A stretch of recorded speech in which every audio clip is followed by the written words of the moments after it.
Hey there, Transformation Diva over here, and you have made it to part 5 of 5 of my mini series. If you haven't checked out the previous videos, please go back, go check them out because they are just as important as this one. Okay, so in part 5, I want to talk about how much content you should be creating every single day.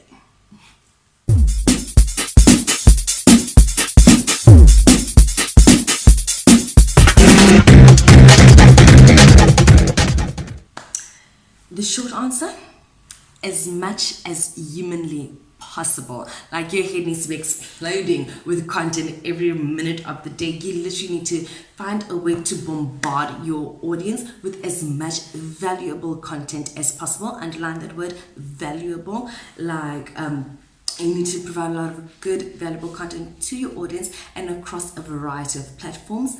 I know a lot of people, a lot of businesses like to only focus sometimes on Instagram and Facebook, and like that you cannot be doing that. Like you need to split your content across a variety of platforms. Facebook, Instagram, those are really good, but you need to try Twitter, Snapchat, LinkedIn, Pinterest, all these other platforms as well. Like you need to have at least 4, maybe 5 even platforms on which you produce content to fit that context. So by that I mean that, like for instance, on LinkedIn, everything is all business and corporate and work like. So you have to be a lot more serious. You have to provide content that fits the context of the business environment, of the work environment. Whereas on platforms like TikTok, you gotta be dancing. Like I'm yet to find a brand on TikTok that's all serious and getting a lot of views.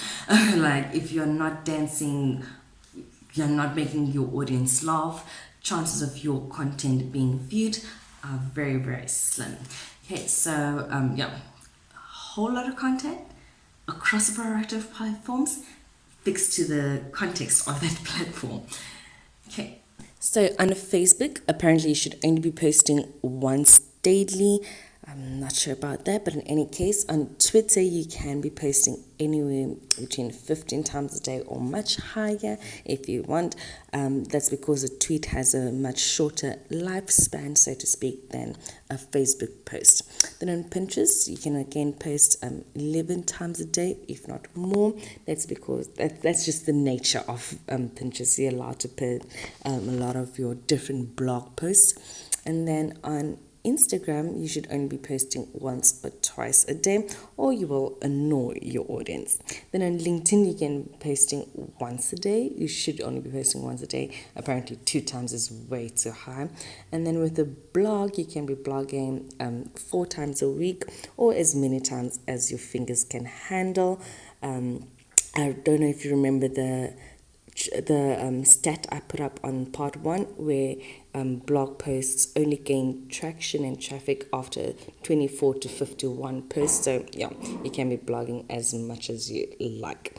My opinion on all of this is that you should actually do some research and analyze the engagement that you have with your audience. So post as many times as you'd like and see if your audience is actually engaging with you, or they stop engaging after a certain number of posts, or if you're annoying them in any way possible.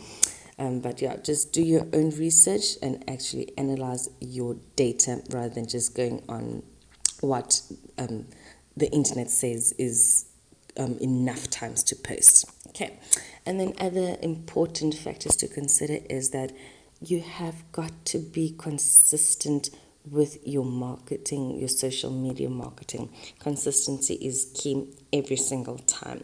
Also, you need to be posting quality content over quantity. So if you don't have 15 tweets to post, don't force yourself to be posting 15 tweets a day just because that is the optimal amount. Like you've got to provide value more than just content. And then it's also very important to have a social media goal. So what are the standards that you want to set for yourself and your brand? How many times a day do you want to post? So set a social media goal and pretty much stick to it. Also, one more important thing to mention is written those in the statistics in part 1.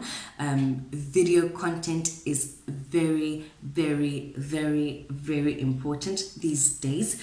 Like, consumers are basically demanding video content from brands. Like, we want video content. So it is up to you to decide how you're going to create that video content. It doesn't have to be your face like I'm doing right now.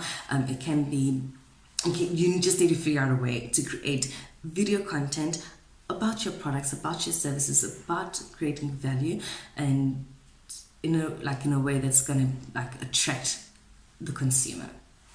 You just have to do it. And because there's not a single platform that I can think of right now that doesn't cater for video content. Every platform caters for video content. That should prove just how important it is in today's world. If you're not creating video content in one way or another, you are missing out big time. So yeah, just create a lot of content as much as possible. Gary Vee, I follow Gary Vee a lot, and he says you need to create at least 5 pieces of content every single day. If you can be pushing that up to 10, 20, 30, go for it. He's all about creating value for the consumer, and I'll share a little link down below on how you can basically create one piece of content and divide it across the different platforms into different types of mini contents, and that's really interesting. It's really cool. Do check it out in the description. So yeah, guys, that is the end of part 5 of my 5-part mini series. Hope you enjoyed that.